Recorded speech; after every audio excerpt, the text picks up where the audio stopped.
Hello student, today we are studying about relative colligative property. Colligative property. तो आज colligative property क्या है उसको स्टडी करते हैं.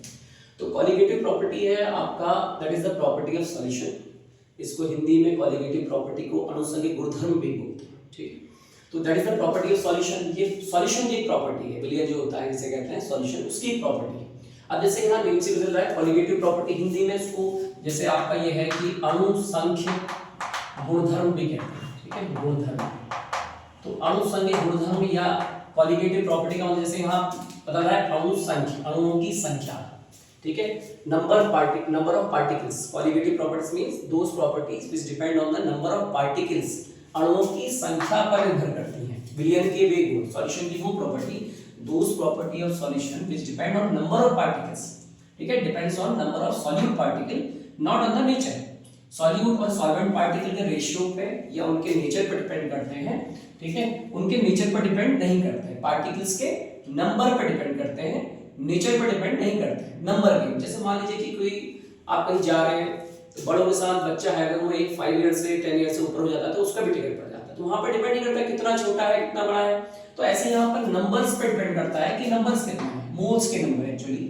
ठीक है, उसके नेचर पे, एसिडिक नेचर, बेसिक नेचर या उसका जो और प्रॉपर्टीज है उस पर डिपेंड नहीं करता है. That is called colligative property. ठीक है, अब ये जो है कभी कभी कंफ्यूजन होता है कि side vapour pressure, boiling point, freezing point, osmotic pressure, these are the also property of colligative. No, ये कॉलिगेटिव प्रॉपर्टीज नहीं है. ठीक है, ये क्या है आपकी ये सॉल्वेंट की प्रॉपर्टी है. जैसे वेपर प्रेशर है तो वेपर प्रेशर प्योर सॉल्वेंट का भी होता है. उसमें ये नहीं कि आपका अगर सॉल्यूट मिला है तो है. वेपर प्रेशर आपका सॉल्यूशन सॉल्वेंट की प्रॉपर्टी, लिक्विड की प्रॉपर्टी है. ये मिक्सचर आपका कॉलिगेटिव प्रॉपर्टी किसकी है? सॉल्यूशन की property. Solution means solute plus solvent. ये किसकी प्रॉपर्टी? ये प्रॉपर्टी आपका एक पर्टिकुलर लिक्विड की भी हो सकती है, प्योर सॉल्वेंट की भी हो सकती है. प्योर सॉल्वेंट बॉयल होता है, प्योर सॉल्वेंट फ्रीज होता है, प्योर सॉल्वेंट में ठीक है ऑस्मोसिस हो सकता है. अब ऑस्मोटिक प्रेशर कॉलिगेटिव प्रॉपर्टी वो नंबर्स पर डिपेंड है. जैसे यहां पर कॉलिगेटिव प्रॉपर्टीज है जो आपकी 4 टाइप्स की होती है. These are the colligative property. Means it's a relative lowering of vapor pressure. ये colligative property है. Vapor pressure colligative property नहीं है. Relative lowering vapor pressure में जो decrease हो रहा है. ऐसी elevation of boiling point colligative property है. Boiling point colligative property नहीं है. ऐसी आपका depression of freezing point colligative property है. Freezing point colligative property में नहीं है. ऐसी osmotic pressure, osmosis नहीं है colligative property. ठीक है, तो ये 4 टाइप की आपकी colligative property है.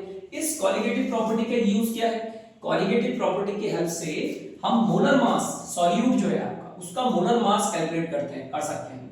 With the help of colligative property we can calculate molar mass of substance या सॉल्यूट पार्टिकल.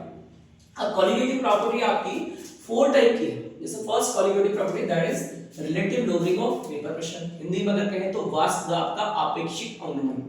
ठीक है, रिलेटिव लोअरिंग. रिलेटिव किसके कंपैरिजन में? प्योर सॉल्वेंट के कंपैरिजन में कितना डिक्रीज आ रहा है. इफ अगर हम क्या कर रहे हैं, एक प्योर सॉल्वेंट में non volatile impurity gas add कर रहे हैं तो प्योर सॉल्वेंट के कंपैरिजन में उसके वेपर प्रेशर में कितना डिक्रीज है, that is called relative lowering of vapour pressure. और शॉर्ट फॉर्म में हम that is RLVP, relative lowering in vapour pressure, RLVP भी बोल सकते हैं. Second one is elevation of boiling point. Boiling point का एलिवेशन. ठीक है, बॉइलिंग पॉइंट, अगर आपका बॉइलिंग पॉइंट, अब उसमें बॉइलिंग पॉइंट में जाएंगे कि बॉइलिंग क्या होता है. तो बॉइलिंग पॉइंट अगर इंप्योरिटीज डालने से कितना एलिवेट हो गया है, बढ़ गया है, that is called elevation of boiling point. Normally अगर हम कहें घर में, अगर हम समझ लीजिए कि नॉर्मल पानी बॉईल कर रहे हैं तो जल्दी बॉईल जाता है. लेकिन अगर उसी में हम चाय बना रहे हैं घर में, हमने चीनी डाली, पत्ती डाली और चीज डाली, तो आप देखते हैं उसको बॉईल होने में टाइम लगता है. क्यों? क्योंकि नॉन वोलेटाइल इंप्योरिटीज होने से उसका एलिवेशन, बॉइलिंग पॉइंट इंक्रीज हो गया. That is called elevation of boiling point. ऐसे डिप्रेशन ऑफ फ्रीजिंग पॉइंट है. फ्रीजिंग पॉइंट डिप्रेस हो रहा है और नीचे जा रहा है. अगर हम किसी ऐसे जैसे आइसक्रीम है तो उसमें क्रीम डाल रहे हैं, अगर किसी में जैसे क्रीम पड़ी हुई है तो उसको फ्रीज करने के लिए और लोअर टेम्परेचर पर ले जाना पड़ता है नॉर्मल के कंपैरिजन में, प्योर के कंपैरिजन में. That is called depression of freezing point. और इसको हम रिप्रेजेंट करते हैं दैट इज डेल्टा TF. यहां इसको रिप्रेजेंट करते हैं डेल्टा TB. डेल्टा TB क्या है? That is the difference between two temperature. Two temperature का डिफरेंस है. पहले क्या था प्योर का एंड बाद में इंप्योरिटी ऐड करने के बाद, दैट इज द डिफरेंस कि कितना एलिवेट हुआ. ऐसे यहां पर फ्रीजिंग पॉइंट नॉर्मली कितना था एंड बाद में जब आपने इंप्योरिटी ऐड करी तो उसके फ्रीजिंग पॉइंट में कितना चेंज आया, कितना डिक्रीज हुआ, that is called delta TF. Depression and freezing point, depress हो गया है, कम हो गया है। एंड ऑस्मोटिक प्रेशर को रिप्रेजेंट करते हैं, that is pi. With the help of pi we can represent osmotic pressure. Hindi में परासरण दाब कहते हैं इसको, ऑस्मोटिक प्रेशर, इसको रिप्रेजेंट करते हैं पाई से। ओके, तो देखिए फर्स्ट टॉपिक है कॉलिगेटिव प्रॉपर्टीज का, that is relative levelling of vapour pressure, वाष्प दाब का अपेक्षित अनुमान। ठीक है, relative levelling of vapour pressure. अब वेपर प्रेशर क्या होता है, जैसे मान लीजिए कि आपका एक प्योर सॉल्वेंट है, यहाँ पे जैसे ये प्योर सॉल्वेंट है। अब प्योर सॉल्वेंट को जब हम बॉईल कर रहे हैं तो इसकी पूरी सरफेस से वेपर बन रही है और एक प्रेशर क्रिएट हो रहा है। ठीक है, that is called vapour pressure, P naught ए। ये हमने नॉट का मीन से यहाँ पर प्योर सॉल्वेंट से, कि प्योर सॉल्वेंट को जब हमने हीट किया तो उसके वेपर्स जो निकल रही है पूरी सरफेस, जैसे मैंने कहा पानी अगर मैं बॉईल कर रहा हूँ तो पानी बॉईल करने में पूरा जो पानी है उसमें से वेपर्स निकल रही है, उसमें कोई इम्प्योरिटी नहीं है, तो उससे जो प्रेशर क्रिएट होगा that is called vapour pressure. और उसी से फिर वो आपको पता है कि बॉइलिंग क्या होता है। Boiling is the temperature at which vapour pressure of liquid becomes equal to atmospheric pressure. तो वो ताप जहां पर जो लिक्विड का बॉइलिंग पॉइंट वो वेपर प्रेशर है वो वायुमंडलीय ताप के बराबर हो जाए। Vapour pressure of liquid becomes equal to atmospheric pressure, उसे बॉइलिंग कहते हैं। ठीक है, तो जब ये वेपर्स उठेंगी और एटमॉस्फेरिक प्रेशर के बराबर हो जाएंगी तो लिक्विड बॉइल होता है। तो कहने का मतलब जो बॉइलिंग है वो भी एक तरीके से वेपर प्रेशर पर डिपेंड करता है। तो जब हम प्योर सॉल्वेंट को बॉइल कर रहे हैं तो उसकी जो वेपर्स निकल रही है वो एक प्रेशर क्रिएट करती है, that is called vapour pressure. फिलहाल इसके लिए अगर हम देखें तो अब मैं कह रहा हूं कि अगर मैंने सॉल्यूशन बनाया, अब सॉल्यूशन क्या किया, मैंने आपका जो सॉल्वेंट है उसमें एक नॉन वोलेटाइल इंप्योरिटी ऐड कर दी। तो नॉन वोलेटाइल इंप्योरिटी ऐड कर दी, जैसे मान लीजिए कि हमने चाय बनाते तो चाय में पत्ती डाल दी, चीनी डाल दी, तो वो आप देखते हैं कि पत्ती क्या करती है, ऊपर सरफेस एरिया कवर कर लेती है। तो पहले ये समझ लीजिए कि पूरी सरफेस से वेपर बन रही थी। अब जब नॉन वोलेटाइल इंप्योरिटीज डाल दी तो नॉन वोलेटाइल इंप्योरिटीज डालने से आपका पूरी सरफेस से वेपर नहीं बन रही है बल्कि कुछ सरफेस से वेपर बन रही है। तो कहने का मतलब है कि पूरे सॉल्वेंट के कंपैरिजन में, पूरा जो सॉल्वेंट था उसके कंपैरिजन में अब वेपर कम बन रही है। तो वेपर प्रेशर में क्या हो रहा है, डिक्रीज हो रहा है। ठीक है, तो यहाँ पर रिलेटिव लोअरिंग एक तरीके से कह रहे हैं, वेपर प्रेशर में लोअरिंग हो रही है। अब अगर मैं खाली कहूं कि P not A minus PT, मान लीजिए कि पानी पहले 100 पे उबलता था, मैंने जो प्योर वाटर ले रहा हूं ना 100 पे उबलता था, अब अगर मैं कह रहा हूं कि आप 80 पे उबल रहा है, तो अगर मैं आपसे कहूं कि अब भैया लोअरिंग कितनी हुई, कितना लोअरिंग हुआ, तो अब अगर आप कह रहे हैं कि 100 पहले था, 100 माइनस 80 दैट इज 20, क्या है 20 lowering of vapour pressure, not relative lowering नहीं है, वाष्प दाब का अपेक्षित अवनमन नहीं है, खाली अवनमन है, लोअरिंग ऑफ वेपर प्रेशर। ठीक है, अब अगर मैं उसको प्योर सॉल्वेंट के रेस्पेक्ट में लेता हूं कि 20 की कमी प्योर के कंपैरिजन में कितनी, that is called relative lowering of pressure. मतलब अगर लोअरिंग को शुद्ध विलायक की तुलना में हम कंपेयर करते हैं, उसका रेशियो निकालते हैं, that is called relative lowering. Lowering तो हुआ कि शुद्ध प्योर के कंपैरिजन में कितनी कमी है, दैट इज लोअरिंग।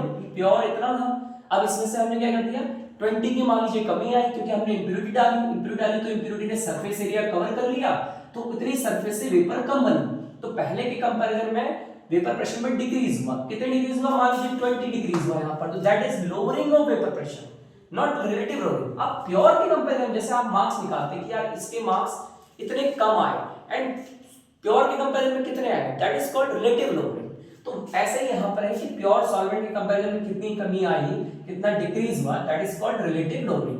तो अगर मैं कहूं कि ऊपर का अगर वर्ड में कहूं that is P not A minus PT, क्या है, that is lowering. And as compare to pure solvent, शुद्ध विलायक के कंपैरिजन में उसी चीज को हम बोलेंगे रिलेटिव लोअरिंग। अब ये किस पे डिपेंड कर रहा है, ये किसकी वजह से हुआ, ये हुआ इसकी वजह से। ये कौन है, नॉन वोलेटाइल इंप्योरिटीज का मोल फ्रैक्शन, एक तरह से हम उसका अमाउंट, अब अमाउंट को आप मोलारिटी या मोल फ्रैक्शन जो भी है उस तरीके से, तो यहां पर हम कह रहे हैं ये अमाउंट है, मोल फ्रैक्शन में लेंगे हमने। तो हमने कहा जो ये लोअरिंग ऑफ वेपर प्रेशर है ये डिपेंड कर रही है उस इंप्योरिटी के मोल फ्रैक्शन पर, यहां पर कि भैया उसके कितने मोल डाले गए, कितना अमाउंट डाला गया है। ज्यादा अमाउंट डाला होगा तो टेम्परेचर में ज्यादा फर्क, सॉरी वेपर प्रेशर में ज्यादा फर्क पड़ेगा, अगर हम कम अमाउंट डालेंगे तो कम फर्क पड़ेगा। तो हम कह रहे हैं यहाँ पर जो रिलेटिव लोअरिंग आ गई, अब लोअरिंग तो ऊपर वाला था, इसके comparison that is relative lowering. ये क्या हो गया पूरा term, that is relative lowering, ये हो गया आपका रिलेटिव लोअरिंग। तो रिलेटिव लोअरिंग डिपेंड करती है इंप्योरिटीज के मोल फ्रैक्शन पे, अमाउंट पे। तो हम कह रहे हैं कि नॉन वोलेटाइल इंप्योरिटी अगर ऐड कर रहे हैं pure solvent, if we add non volatile impurity in pure solvent then vapour pressure of liquid decreases, that is called relative lowering of vapor pressure, which depends on amount of non volatile impurity added on it. जो उसमें आपका non volatile impurity add की है उसके amount पे depend करता है। अब अगर मैं इस डेरिवेशन को प्रूव करूं कि हाँ ऐसा ही है, ये इस पर ही डिपेंड करता है, तो देखते हैं चलिए। ठीक है, तो यहां पर अगर कहेंगे डाल्टन्स लॉ, हमने पढ़ा है 11th में Dalton's law of partial pressure. तो डाल्टन्स लॉ पार्शियल प्रेशर कहता है कि टू और more gases mix together, that is ठीक है, उसके टोटल प्रेशर के बराबर होता है। तो अगर हमने कहा डाल्टन्स लॉ के according PT the total pressure of, ठीक है, आपका टोटल प्रेशर जो गैसेस है समथिंग जो भी है, तो उसका टोटल प्रेशर डिपेंड करता है पीए प्लस पीबी पे, दो कंपोनेंट पे। अब यहां हमने पढ़ा था राउल्ट्स लॉ। राउल्ट्स लॉ क्या है? राउल्ट्स लॉ बोलता है कि आपका PA is equal to P naught E X. ठीक है, अगर एक कंपोनेंट ए है, ठीक है, मान लीजिए यहां पर दो कंपोनेंट है, एक सॉल्यूट एक सॉल्वेंट, क्योंकि सॉल्यूशन में दो कंपोनेंट होते हैं, तो ए अगर हम मान ले that is solvent and B मान ले दैट इज सॉल्यूट, तो आपका अगर मैं सॉल्वेंट के रिस्पेक्ट में ले रहा हूं तो पीए जो सॉल्वेंट का प्रेशर है वो उसके प्योर स्टेट में प्रेशर एंड इसके मोल फ्रैक्शन के मल्टीप्लिकेशन के इक्वल होता है, and that is called Raoult's law.